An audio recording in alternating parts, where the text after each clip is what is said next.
Barado ang Bulkang Kanlaon kaya posible ang mas malakas na pagsabog ayon sa PHIVOLCS.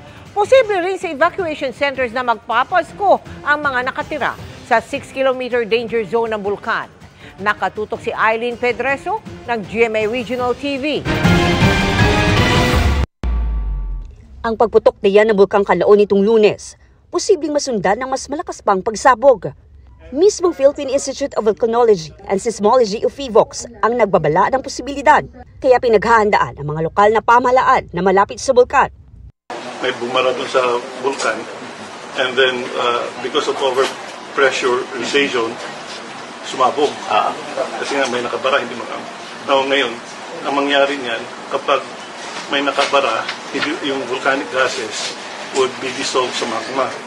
Kapag tinanggal mo yung bara, yung volcanic gases would expand, naging bubbles, and it may force the magma out. Kasi wala nang nakabara ngayon.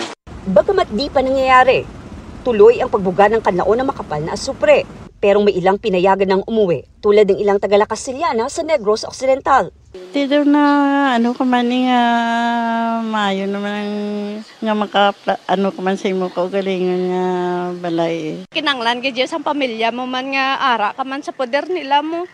Kag tapos ang imo mga apo na sadya man nga makita ya kabla nga amo kas ni ari na si mama ko, si lola ko. Pero ang iba, lalo kung nakatira sa 6-kilometer radius permanent danger zone, posibleng sa evacuation center na magpasko at bagong taon. Kung makalambot, gibor kami di January, kaya ahon sa magpuli kami ito nga delikado. Subo-subo man tani Araw mo kulukulubay, kaya halos pag-ano hindi ko ito magalin mo. Ang ilang evacuees, inaliw na lang ang sarili sa pamamagitan ng sumba. 6,000 pa ang nasa evacuation centers ng Lakasiliana. So we're not only dealing with volcano, we're also dealing with long rains, heavy rains, so pwede siya mag-cause ng lahar. Isinailalim na sa state of calamity ang buong Negros Occidental. Maliban sa 78 million pesos na pondo para itulong sa mga apektado, tututukan rin ang price freeze sa mga pangunahing bilihin. Para sa GMA Regional TV at GMA Integrated News, Eileen Pedreso, nakatutok 24 oras.